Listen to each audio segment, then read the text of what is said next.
ബംഗളൂരുവിൽ അപകടമുണ്ടായ KSRTC ബസ്സിൽ നിന്ന് മുട്ടയുടെ അവശിഷ്ടം കിട്ടിയതിൽ പോലീസിൽ പരാതി നൽകിയെന്ന് മന്ത്രി CP ജോൺ. ഇക്കാര്യം ഗൗരവമായി പരിശോധിക്കുമെന്നും കർണാടക പോലീസാണ് അന്വേഷണം നടത്തേണ്ടതെന്നും മന്ത്രി അറിയിച്ചു. ജീവനക്കാർ നടത്തിയ പരിശോധനയിലാണ് മുട്ടയുടെ അവശിഷ്ടം ലഭിച്ചത്.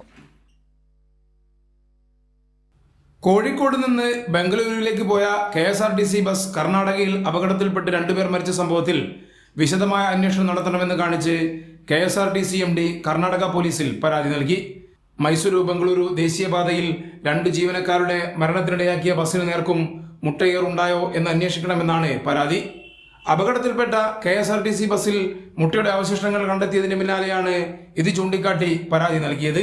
ഇക്കാര്യം ഗൗരവമായി പരിശോധിക്കുമെന്ന് മന്ത്രി CP ജോൺ പറഞ്ഞു. KSRTC എന്ന കോർപ്പറേഷൻ ഔദ്യോഗികമായി പരാതി കൊടുത്തു. അവിടെ അതാണ് ഫസ്റ്റ് സ്റ്റെപ്പ്. ആ പോലീസ് സ്റ്റേഷനിൽ പരാതി കൊടുത്തു KSRTC. അപ്പോൾ അതിന് അതിൻ്റെ FIR-ലെടുത്ത് എൻക്വയറിയൊക്കെ പോലീസ് തന്നെ ചെയ്യും. ഓഗസ്റ്റ് 8-നാണ് അപകടം നടന്നത്. നിയന്ത്രണം വിട്ട ബസ് ഡിവൈഡറിലേക്ക് ഇടിച്ചു കയറി. ഡ്രൈവർ കോഴിക്കോട് വെള്ളയിൽ സ്വദേശി മിഥിലേഷ്, കണ്ടക്ടർ ചേവായൂർ സ്വദേശി അരുൺ എന്നിവരാണ് മരിച്ചത്. 20 പേർക്ക് സാരമായി പരിക്കേറ്റു.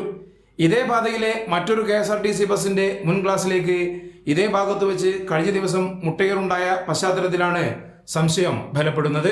കൈരളി ന്യൂസ്, കോഴിക്കോട്.